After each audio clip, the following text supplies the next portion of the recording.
Welcome everybody. Myself Anupam Shukla and I welcomes all of you on behalf of Target IES and I will take your thermodynamics course. Let's begin. हम लोग यहाँ पे thermodynamics का जो course है mechanical engineering का वो हम लोग यहाँ पे समझेंगे जो competitive exams point of view से पूछा जाता है थर्मोडायनेमिक्स सब्जेक्ट में। थर्मोडायनेमिक्स अपने आप में एक इम्पॉर्टेंट सब्जेक्ट इसलिए है क्योंकि जो भी एक इसके एप्लीकेशन पार्ट है वो कंप्राइज किए हुए है चार और सब्जेक्ट को। तो आपको थर्मोडायनेमिक्स आना पड़ेगा क्योंकि अगर इन चारों सब्जेक्ट को आपको पढ़ना है तो जैसे थर्मोडायनेमिक्स में आपने कुछ चीज़ सीखी उसका जो एप्लीकेशन पार्ट है वो इन चारों सब्जेक्ट में अलग अलग डिपार्टमेंट पे आपको मिल जाएगा। जैसे power plant engineering power plant department में RAC refrigeration and air conditioning control करता है।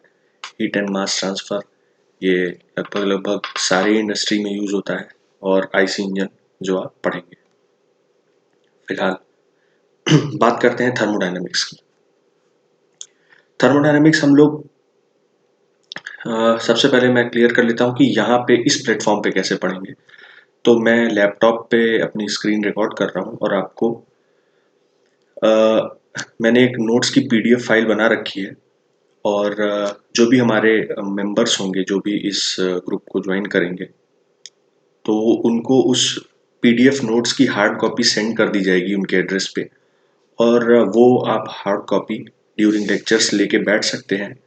उसमें जो मेजरली थियोरेटिकल पोर्शन है वो मैंने ऑलरेडी टाइप कर रखा है। आपको बस अगर कहीं कुछ उसमें जो नोट करना है जो ध्यान देने वाली बात है वैसा या फिर कुछ फॉर्मूला है कोई इंटीग्रेशन है कोई डेरिवेशन है तो ये हम लोग लाइव यहाँ पे करेंगे और आप एट द सेम टाइम उसको फिलअप करते रहेंगे। तो इस कोर्स को करने के लिए आपको क्या क्या चीज़ों की ज़रूरत होगी। सबसे पहले मेरे नोट्स की जो कि भेज दिए जाएंगे उनको। इसके अलावा GATE and ESE engineering services examination के प्रीवियस ईयर ऑब्जेक्टिव सवालों के किताब आती है वो किताब आपके पास होनी चाहिए। वैसे तो मैं थर्मोडायनेमिक्स सब्जेक्ट्स में ये सारे सवाल अपने कोर्स के साथ करा दूंगा गेट और इंजीनियरिंग सर्विसेज के प्रीवियस ईयर ऑब्जेक्टिव, बट फिर भी आपके पास होनी चाहिए। और भी सब्जेक्ट होते हैं मैकेनिकल इंजीनियरिंग में। इसके अलावा अब जो बच्चे इंजीनियरिंग सर्विसेज एग्जामिनेशन या ऐसे एग्जामिनेशन की तैयारी करना चाहते हैं जिसमें कन्वेंशनल फॉर्म आता है इसका मीन्स सब्जेक्टिव फॉर्म पूछा जाता है तो उसके लिए मैंने PK नाग से सेलेक्टिव प्रॉब्लम्स की एक शीट बनाई हुई है वो हम लोग कर लेंगे सब्जेक्टिव बाद में। उसके अलावा कन्वेंशनल का आपके पास प्रीवियस ईयर हो तो आप प्रैक्टिस के लिए वो बेहतर है। तो इतना काफ़ी होगा कि आप थर्मोडायनेमिक्स सब्जेक्ट जो भी मैकेनिकल इंजीनियरिंग जिस भी एग्जाम में पूछा जाता है वहाँ पे जो थर्मोडायनेमिक्स पूछा जाएगा वो आप इन चार चीज़ों की मदद से कर लेंगे। इनफैक्ट दो ही चीज़ों की मदद से। इसके अलावा अगर किसी को थर्मोडायनेमिक्स में लगता है कि नहीं मुझे और क्लैरिटी की ज़रूरत है और मैं कॉन्सेप्ट्स को डीप से जानना चाहता हूँ और थोड़ा मास्टर बनना है तो वो सेंजल एंड बोल्स की किताब आती है एक, वो ले सकते हैं और PhD कर सकते हैं बट ज़रूरत नहीं है उसकी फ़िलहाल अपने को इस लेवल तक। ओके, अब ये कोर्स कवर कौन कौन से एग्ज़ाम करेगा। तो सबसे पहले तो गेट और इंजीनियरिंग सर्विसेज एग्जामिनेशन जो होते हैं उसका पूरा सिलेबस ये कोर्स कवर करेगा। साथ ही साथ SSC JEE का एग्ज़ाम होता है। कई सारे PSUs अपना एग्ज़ाम लेती हैं। ISRO का एग्ज़ाम है, BARC का एग्ज़ाम है या स्टेट इंजीनियरिंग में वैकेंसी आती है इंजीनियर्स की तो वहाँ पे भी वो लोग यही टेक्निकल पूछते हैं तो वहाँ थर्मोडायनेमिक्स पूछेंगे तो ये काम आएगा। इसके अलावा बीटेक के सेमेस्टर कोर्स में भी थर्मोडायनेमिक्स होती है तो जो बच्चे न्यूमेरिकल पॉइंट ऑफ व्यू से अपने आप को थोड़ा स्ट्रॉन्ग करना चाहते हैं वो इस कोर्स को फॉलो कर सकते हैं। मतलब थ्योरेटिकल पॉइंट ऑफ व्यू से उनके लिए ज़्यादा कुछ कॉलेज में आंसर लिखने जैसा तो इसमें नहीं मटेरियल होगा, बट हाँ वो न्यूमेरिकल कैसे सॉल्व होता है ये ज़रूर सीख सकते हैं जो कि आगे उनके काम आएगा।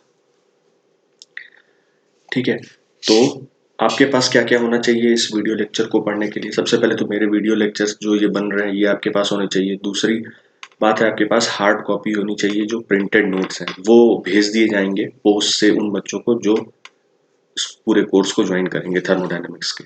इसके अलावा आपके पास प्रीवियस ईयर सॉल्व पेपर होगा तो काम चल जाएगा और हम लोग थर्मोडायनेमिक्स अच्छे से समझ लेंगे। चलिए शुरू करते हैं थर्मोडायनेमिक्स, सीधा सब्जेक्ट पे आते हैं। तो थर्मोडायनेमिक्स में ये ऐसे ही कवर पेज है जिसमें बेसिकली थर्मोडायनेमिक्स के लॉज दिए गए हैं, जस्ट ऐसे ही कि आप थोड़ा सा कार्टूनिस्टिक बनाया गया है इसको। ये अभी नहीं समझ में आएगा, जब हम पढ़ लेंगे थर्मोडायनेमिक्स तो वो चीज़ें समझ में आ जाएंगी वहाँ क्या लिखी है। चलिए बात करते हैं, आ जाते हैं सिलेबस पे। तो सिलेबस में हमको क्या क्या कवर करना है? Basics of thermodynamics, systems and processes, zeroth and first law of thermodynamics, work and heat interaction, second law of thermodynamics, entropy, availability and irreversibility, properties of pure substance and thermodynamics relations. ये इतने chapter हमें cover करने हैं, तो हमारा लगभग major सारा course cover हो जाएगा। इसमें से कुछ चैप्टर है जो किस एग्जाम में नहीं पूछता है, तो वो आप छोड़ सकते हैं। जैसे थर्मोडायनेमिक्स रिलेशंस सारे एग्जाम्स में नहीं पूछता है। चलिए शुरू करते हैं अब हम लोग। तो ये मैंने आपको बता दिया किस किस एग्जाम में इसका यूज कर सकते हैं। आइए अब आते हैं हम लोग बेसिक थर्मोडायनेमिक्स की कुछ टर्मिनोलॉजीज होंगी जो हम लोग जानेंगे, और इन पे सवाल ज़्यादा गेट में तो नहीं, हाँ बट इंजीनियरिंग सर्विसेज में इसमें काफ़ी सवाल पूछे गए हैं।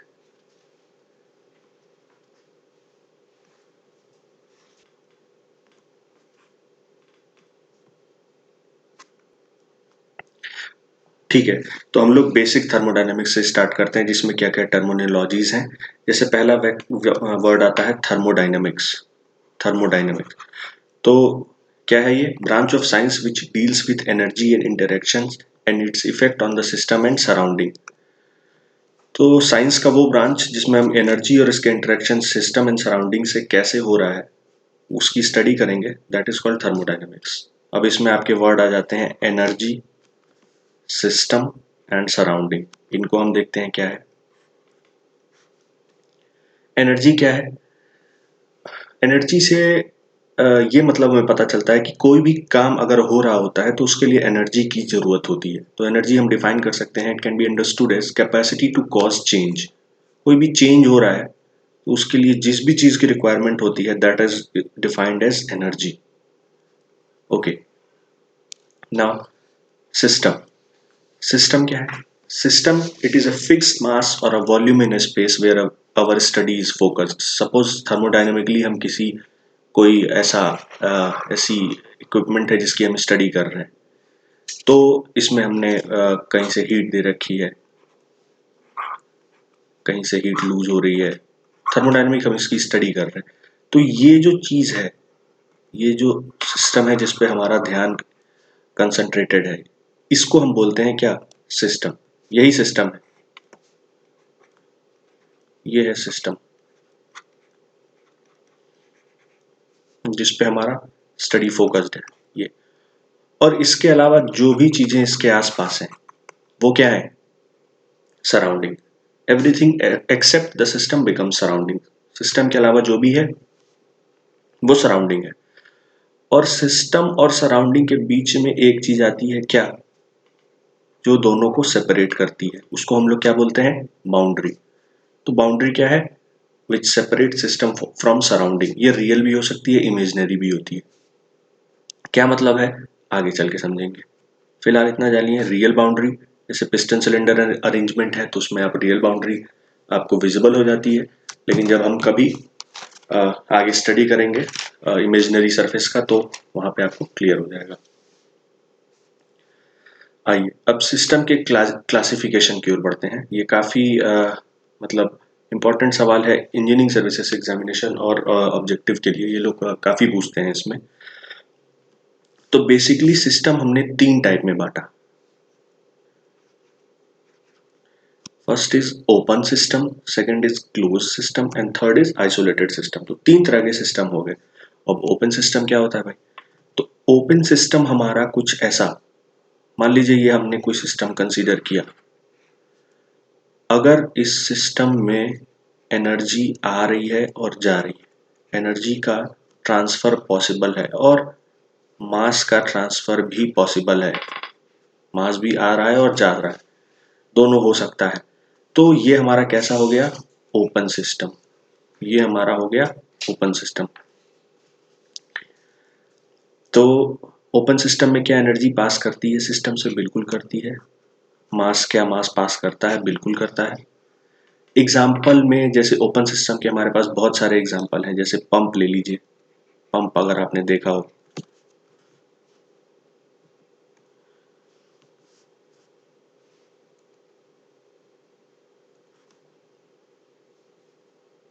ये देखिए ओपन सिस्टम में क्या होता है कि एनर्जी और मास दोनों फ्लो कर सकता है। तो ये हमारा एक ओपन सिस्टम है। पंप देखिए कैसे, ये पंप केस है। अब इसको हम इलेक्ट्रिसिटी के थ्रू एनर्जी दे रहे हैं, तो ये एनर्जी का इनपुट हो गया, यानी एनर्जी सिस्टम की बाउंड्री को क्रॉस कर रही है, राइट। अब देखिए ये मास है, पंप यहाँ से पानी सक करता है, यहाँ से थ्रो करता है, तो सिस्टम की बाउंड्री को मास भी क्रॉस कर रहा है, तो ये क्या हो गया? एक ओपन सिस्टम, राइट। एक और देखिए, ये piston cylinder arrangement with valve है। अब ये देखिए ये कैसा सिस्टम है। ये एक इंजन का स्ट्रोक है जो आईसी इंजन में आप डिटेल में पढ़ेंगे, बट फिलहाल अभी देखिए ये सिस्टम में पिस्टन डाउनवर्ड मूव कर रहा है, तो एक वॉल्व ओपन हो रहा है और हमारा कुछ फ्यूल अंदर आ रहा है। फिर अपवर्ड मोशन में एक वॉल्व, दूसरा वॉल्व ओपन होगा और कुछ फ्यूल बाहर चला जाएगा। तो फ्यूल का मास एंटर हुआ, मास एग्जिट किया, और इसी के साथ साथ क्या, एनर्जी भी फ्यूल के साथ अंदर एंट्री करी और एग्जिट हुई एनर्जी की। तो एक कैसा सिस्टम हो गया? Open system. तो आई होप आप ओपन सिस्टम से क्लियर हो गए होंगे कि क्या क्या होता है। तो पंप हो गया, टरबाइन हो गया, आप टरबाइन ले सकते हैं फॉर एग्जांपल। टरबाइन जब आगे पावर प्लांट में पढ़ेंगे तो क्लियर हो जाएगा कि कैसे ये ओपन सिस्टम है। नोजल, अगर कभी किसी ने देखा हो, नोजल भी ओपन सिस्टम होता है। अब आते हैं क्लोज सिस्टम पे। तो क्लोज सिस्टम कैसा होता है? क्लोज सिस्टम ऐसा सिस्टम हो जिससे एनर्जी तो पास कर सके, बट मास का कोई आदान प्रदान नहीं होना चाहिए। No mass can transfer the boundary. System की बाउंड्री को कोई मास ना क्रॉस करे, उसको हम बोलते हैं क्लोज सिस्टम। एनर्जी क्रॉस कर सकती है, जी हाँ बिल्कुल, मास नहीं। क्लोज सिस्टम है तो मास तो नहीं ट्रेवल करेगा। क्लोज सिस्टम में आप एग्जांपल ले सकते हैं, सपोज आप बॉइलिंग कर रहे हैं, बॉइलिंग, तो बॉइलिंग में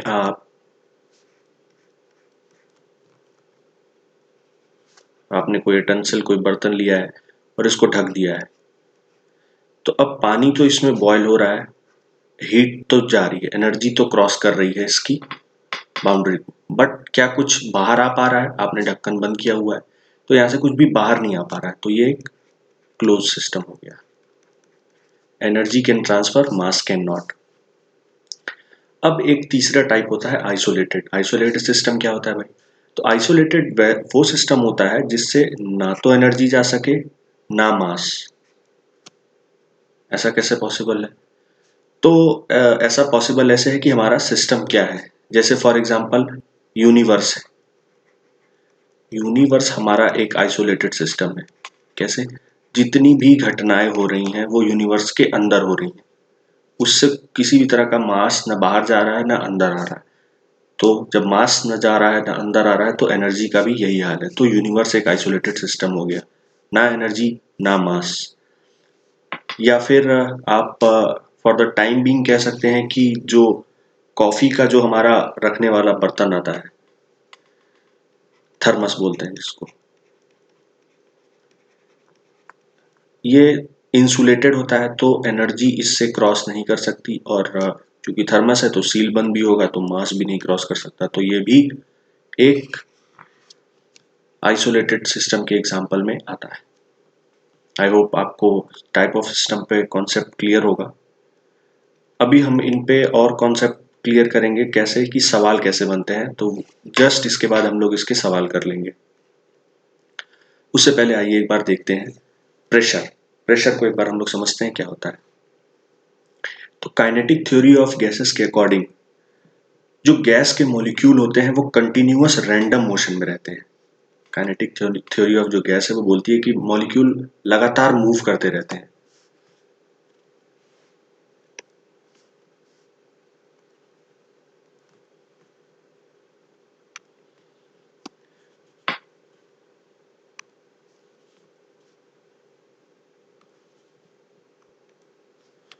तो प्रेशर को कुछ ऐसा समझते हैं हम लोग कि गैस के मॉलिक्यूल कॉन्टिन्यूअस रैंडम मोशन में होते हैं, ठीक है, और एक दूसरे से टकराते रहते हैं, और जो भी उनके रास्ते में आता है, चाहे वो एक दूसरे से या बर्तन की दीवारों से किसी से भी टकराते रहते हैं।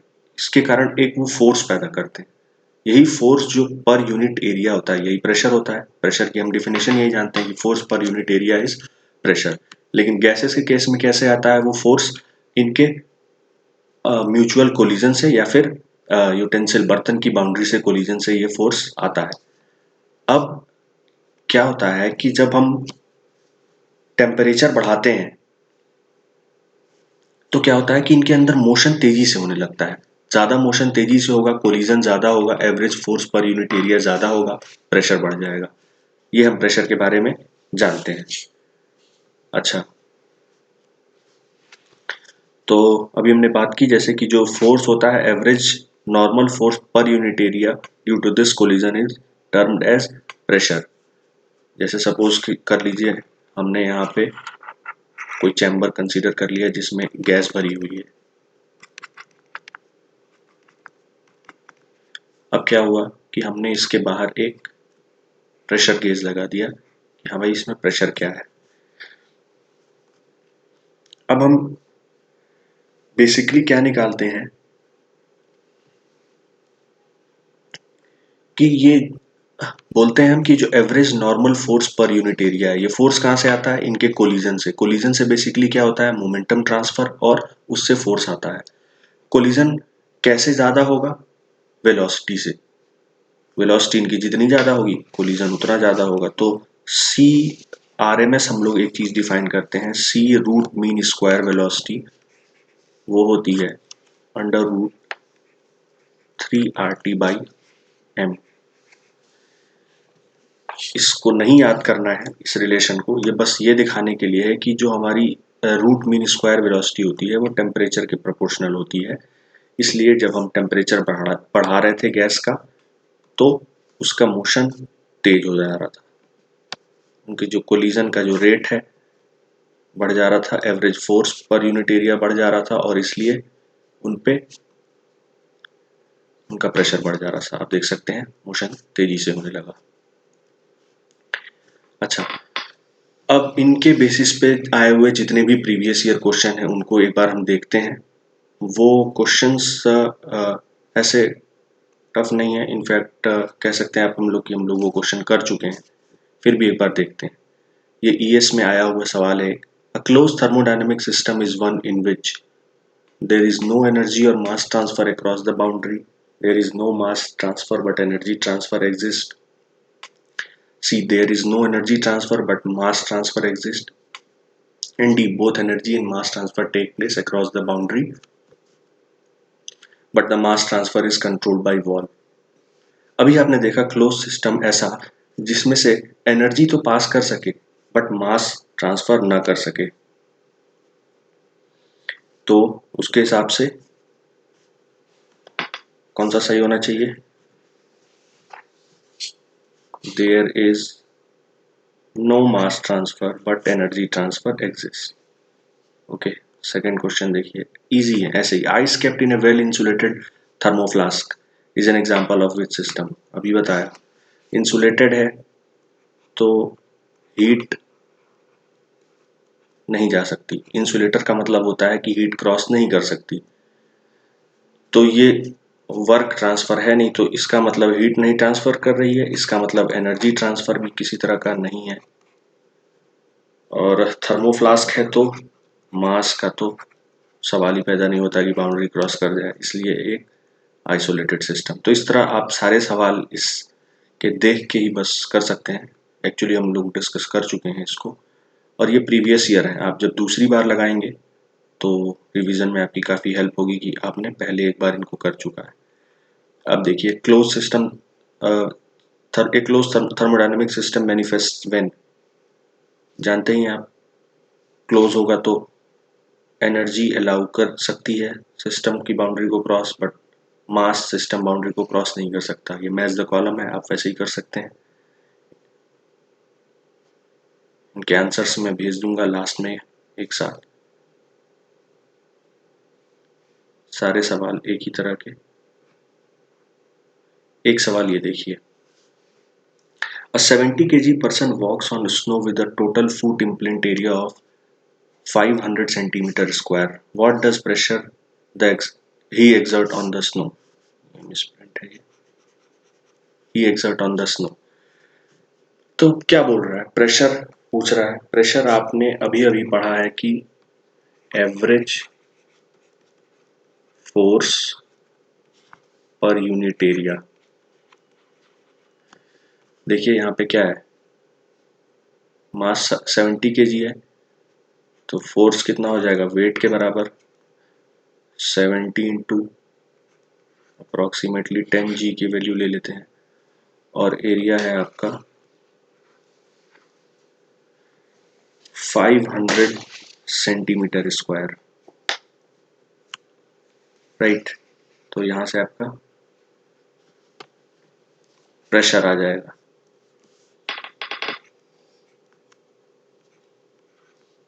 सेंटीमीटर स्क्वायर मीटर स्क्वायर में।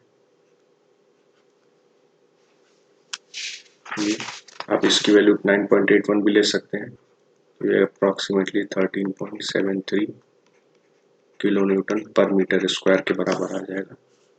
Answer will be C. तो वो इस लेक्चर में इतना ही, नेक्स्ट लेक्चर में मिलते हैं हम लोग और भी कॉन्सेप्ट्स और सवालों के साथ। Thank you so much.